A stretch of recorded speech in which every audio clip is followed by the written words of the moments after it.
السلام علیکم میری پیاری ریڈرز اور لسنرز، آپ دیکھ رہے ہیں ناول شارٹ سرکٹ قسط نمبر 9۔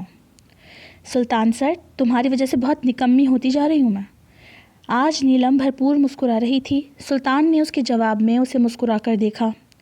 ارے بولو، یہ کیا ہر وقت مسکراتے رہتے ہو مجھے دیکھ دیکھ کر؟ یہ بات سن کر سلطان کے لبوں پر مسکراہٹ مزید گہری ہوئی۔ یہ جو ہر کام تم نے کرنا شروع کر دیا ہے، مجھے ہفتے میں 2 چھٹیاں کرنے کی اجازت سر سہیل سے دلواتے ہو کہ میں آرام کر لوں۔ یہ سب مجھے بہت آرام پسند بنا رہا ہے۔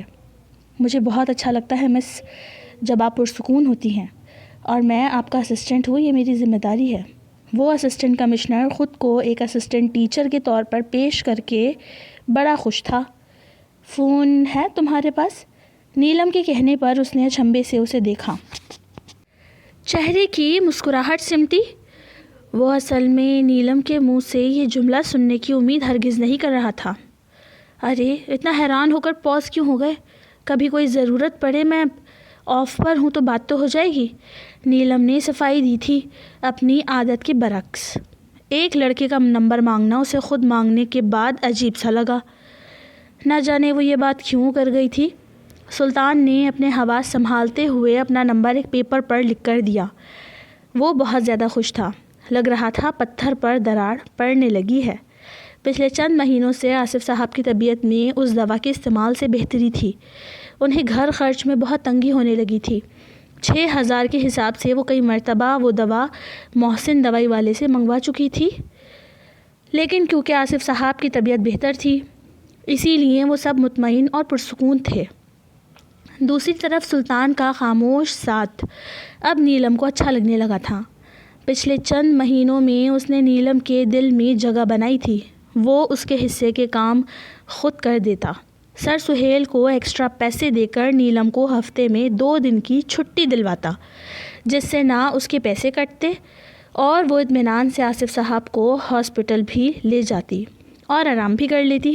نہیں تو اس سے پہلے میم رضیہ یہ جاننے کے باوجود کہ اس کے والد بیمار ہیں اور اسے ان کو ہاسپٹل لے کر جانے کے لیے چھٹی چاہیے ہوتی ہے، وہ 1000 باتیں سناتی تھی کہ کوئی اور جیتا مرتا رشتہ دار نہیں ہے جو آپ ہی لے کر جائیں گی کام کی چھٹی کر کے۔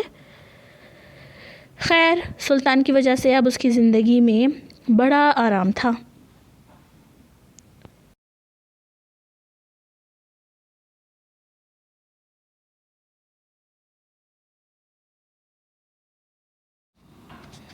دماغ خراب ہو گیا میرا شاید۔ وہ رات کھاتے ہوئے جب بے ساختہ اسے سوچنے لگی تو خود کو جھڑکا۔ چائے کا پانی چڑھاتے ہوئے بھی ہونٹوں سے مسکراہٹ چپکی ہوئی تھی۔ مما کچن میں داخل ہوئیں تو اپنی نکچڑی سنتان کو مسکراتا پا کر آخر پوچھ ہی لیا، نیلم سب ٹھیک تو ہے؟ نیلم نے ہڑبڑا کر ارم بیگم کی جانب دیکھا، جیسے وہ پکڑی گئی ہو۔ کیا ہوا مما؟ یہ جو ہر وقت تم نے مرچیں چبائی ہوتی تھی، آج کل موڈ کچھ زیادہ اچھا نہیں ہے تمہارا؟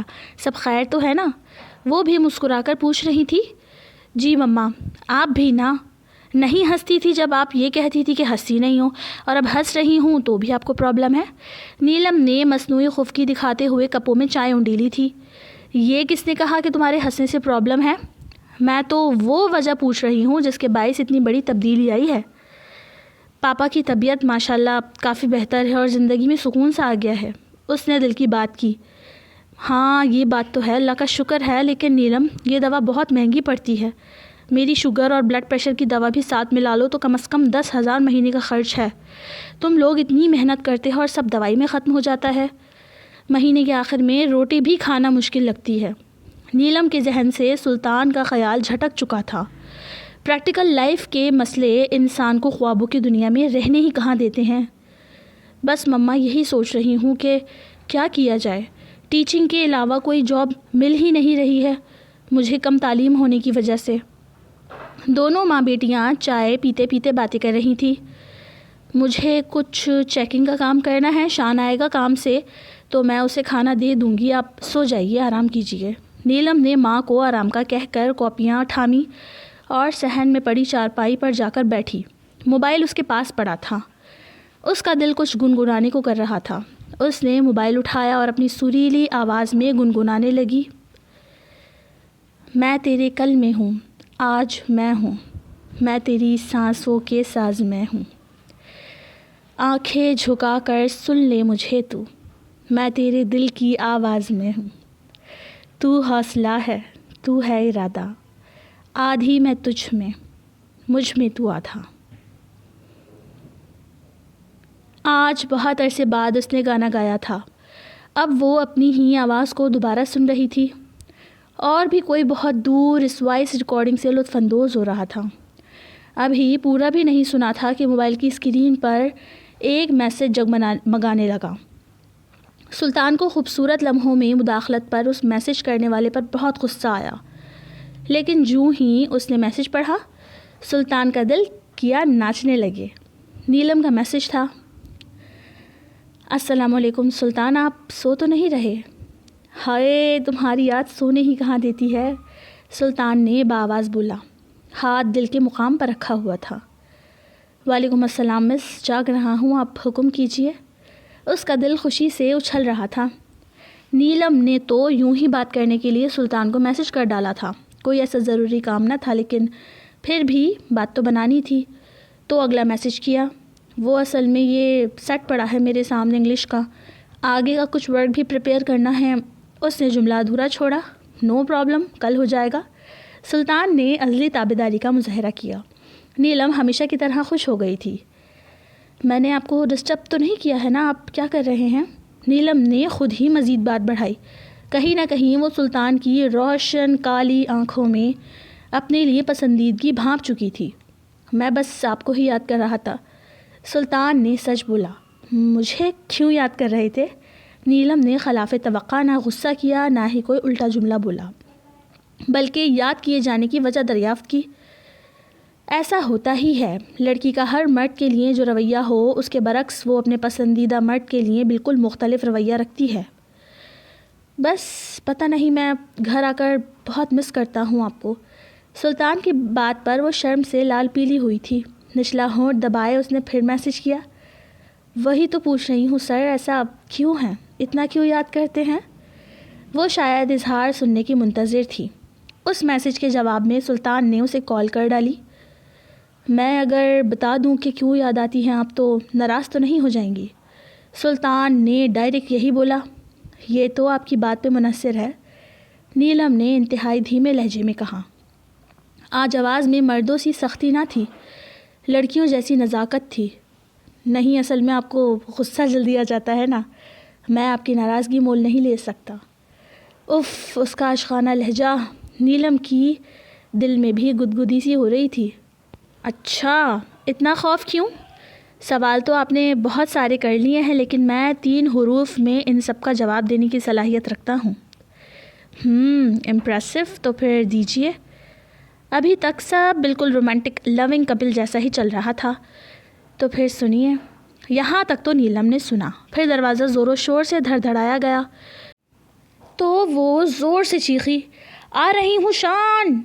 پیچھے جو سلطان نے 3 حرفی جواب دیا تھا، آئی لو یو، وہ نیلم کی زوردار چیخ میں سنائی ہی نہ دیا۔ بعد میں بات کرتی ہوں، اللہ حافظ، اس نے کہہ کر جھٹ پٹ فون بند کر دیا، اور سلطان اپنے آئی لو یو کی بے قدری پر بس رویا ہی نہیں تھا۔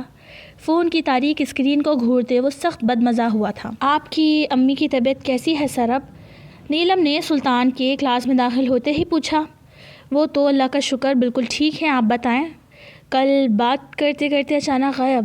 اس طرح روبرو ڈائریکٹ سوال پر نیلم کی نیلی آنکھیں حیرت سے حد درجہ بڑی ہو گئی تھی۔ میرا بھائی آ گیا تھا تو کال تو نہ کاٹتی نا مس، پتہ ہے آپ کو میں کتنی ضروری بات کر رہا تھا۔ سلطان اس کی آنکھوں میں دیکھ کر بول رہا تھا۔ بچے آ گئے ہیں، میں ذرا دیکھ لوں۔ نیلم نے بات بدلتے ہوئے منظر سے غائب ہونا چاہا۔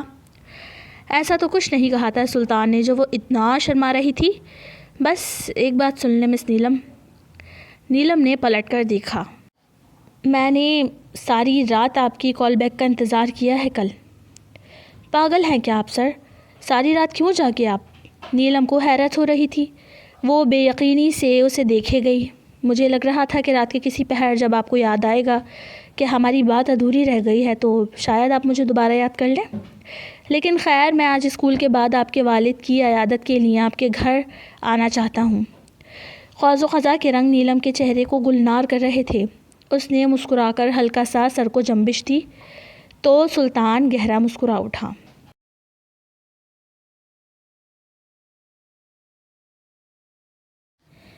سر، وہ جو رات کو کام کا کہا تھا میں نے، وہ ہو گیا کیا؟ جی بالکل ہو چکا ہے، سلطان نے مسکرا کر اطلاع دی۔ ویسے کب کیا؟ میں نے تو نہیں دیکھا کرتے ہوئے، نیلم کی تفتیش کی گندی عادت۔ آپ دیکھ لیجئے گا، وہ کام میں کر چکا ہوں۔ سلطان کو ڈر لگا کہیں اس کا بھانڈا نہ پھوٹ جائے کہ وہ اتنی برق رفتاری سے سب کیسے کر پاتا ہے۔ مجھے آپ کے والد صاحب کی عیادت کے لیے آپ کے ساتھ چلنا تھا آج، یاد ہے نا؟ جی جی ضرور، چلیں ساتھ ہی نکلتے ہیں، نیلم نے کہا تو سلطان نے مشورہ دیا کہ میں پہلے نکل جاتا ہوں، آپ کے گھر کے قریب جو گلی ہے وہاں سے ساتھ چل لیں گے۔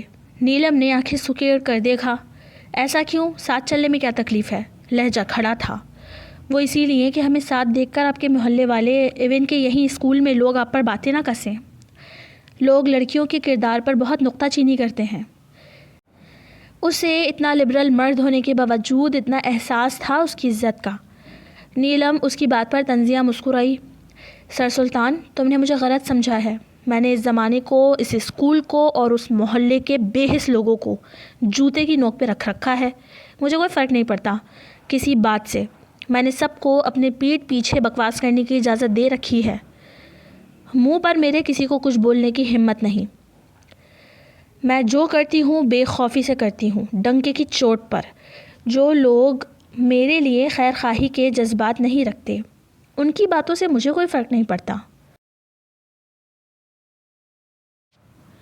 میں کوئی تمہارے ساتھ بھاگ کر شادی تھوڑی کر رہی ہوں جو چھپ کر جاؤں، اور اگر بھاگ کر شادی کروں گی بھی تو صرف اپنے ماں باپ کی پرواہ ہوگی مجھے، اس دنیا کی قطعاً مجھے کوئی پرواہ نہیں ہے۔ اس نے سلطان کو یہ باور کروا دیا تھا کہ وہ نیلم ہے، اسے جھوٹی دنیا کے کسی شخص سے سروکار نہیں، اور وہ کچھ بھی کر جانے کا جنون اپنے سینے میں رکھتی ہے۔ سلطان کے دماغ میں ایک لمحے کو یہ بات عود کر آئی کہ اس کا راز جب اس سرپھری حسینہ کے سامنے کھلے گا تو ہوگا کیا، لیکن اسے فی الحال خود کو یہ کہہ کر تسلی دے دی کہ ابھی بہت وقت ہے۔ جب تک محبت دونوں کے مابین اٹوٹ بندھن جیسی نہ ہو جائے گی، وہ اسے بتائے گا ہی نہیں۔ یہ سوچے سمجھے بغیر کہ قسمت کو تو کچھ اور ہی منظور ہے، وہ اپنی تدبیر کرتا رہا تھا۔ پھر وہ دونوں ساتھ ہی اسکول سے نکلے، اس کی وہی دوست بھی ساتھ تھی۔ سلطان ذرا سے فاصلے سے چل رہا تھا، اسے اتنی ساری لڑکیوں کے ساتھ چلنے میں عجیب سا لگا۔ ہائے، ہم میں سے کس کا نصیب کھل گیا ہے یہ؟ سر سلطان کس کے پیچھے آ رہے ہیں نیلم؟ انشرا کے منہ میں کھجلی ہوئی۔ چپ کر کے چلو، یہ میرے ساتھ میرے گھر جائیں گے۔ ہیں؟ سب لڑکیوں کے منہ سے حیرت سے کھلے۔ کیوں بھائی؟ رشتہ مانگنے میرا۔ نیلم نے بھی وہی کہا جو لڑکیاں سننا نہیں چاہتی تھیں۔ نیلم کو صفائی دینا پسند ہی نہ تھا، وہ تو چاہتی ہی یہ تھی کہ جو لوگ اسے سمجھنا چاہتے ہیں سمجھیں، چاہے غلط ہی صحیح۔ ہاں چلو بھنو تم لوگ، ہم تو چلے، گلی آ گئی تھی۔ اس نے سلطان کو آواز لگائی۔ اب وہ اس تنگ گلی میں ذرا سے فاصلے سے ساتھ ساتھ چل رہے تھے۔ گھر پر پہنچ کر سلطان کچھ نروس ہو رہا تھا۔ ایک بوسیدہ سا دروازہ جسے نیلم کی ماں نے کھولا۔ سلطان کو دیکھ کر ان کی آنکھوں میں تحیر ابھرا۔ مما، یہ میرے اسسٹنٹ ہیں، پاپا کی عیادت کے لیے آئے ہیں۔ السلام علیکم آنٹی۔ نیلم کے تعارف پر اس نے سلام جھاڑا۔ وعلیکم السلام بیٹا، آؤ۔ انہوں نے دونوں کو اندر آنے کا راستہ دیا۔ کچے پکے صحن کو عبور کر کے نیلم نے اسے پاپا کی چارپائی کے پاس کرسی رکھ کر بٹھا دیا، اور مختصراً تعارف کے بعد وہ اندر چینج کرنے چلی گئی۔ پاپا اور سلطان بات کر رہے تھے، وہ تفصیل سے ان کی بیماری کی بابت دریافت کر رہا تھا، جبکہ نیلم تر و تازہ سی دلہے دلائے چہرے کے ساتھ سر پر دوپٹہ اوڑھے ہلکے پیلے پھولوں والے گھسے پٹے لون کے جوڑے میں وہاں آئی۔ پیلا جوڑا البتہ گھسا ہوا تھا، لیکن وہ بہت خوبصورت لگ رہی تھی۔ پاپا اور سر چلے، کھانا لگ گیا ہے، اس نے مسکرا کر پیغام دیا تو سلطان گڑبڑایا۔ نہیں مس، تکلف کی ضرورت نہیں ہے، مجھے ابھی بھوک کا احساس نہیں ہے، میں چلتا ہوں۔ اس نے اٹھ کر آصف صاحب سے مصافحہ کرنا چاہا تو آصف صاحب نے اس کے کندھے پر ہاتھ رکھ کر کہا، نہیں برخوردار، اس طرح کھانے کو انتظار نہیں کرواتے، چلے ہمارے ساتھ۔ وہ ان کے حتمی طور پر کہنے پر کچھ کہہ ہی نہ سکا۔ To be continue AW Urdu novels don't copy my novel. پھر ملتے ہیں انشاءاللہ نیکسٹ ایپیسوڈ میں. لائک کر دے کریں, آپ لوگ بالکل کامنٹس نہیں کر رہے ہیں. مجھے آپ کے کامنٹس اور لائک کا انتظار رہتا ہے. پھر ملتے ہیں انشاءاللہ نیکسٹ ایپیسوڈ میں. اللہ حافظ.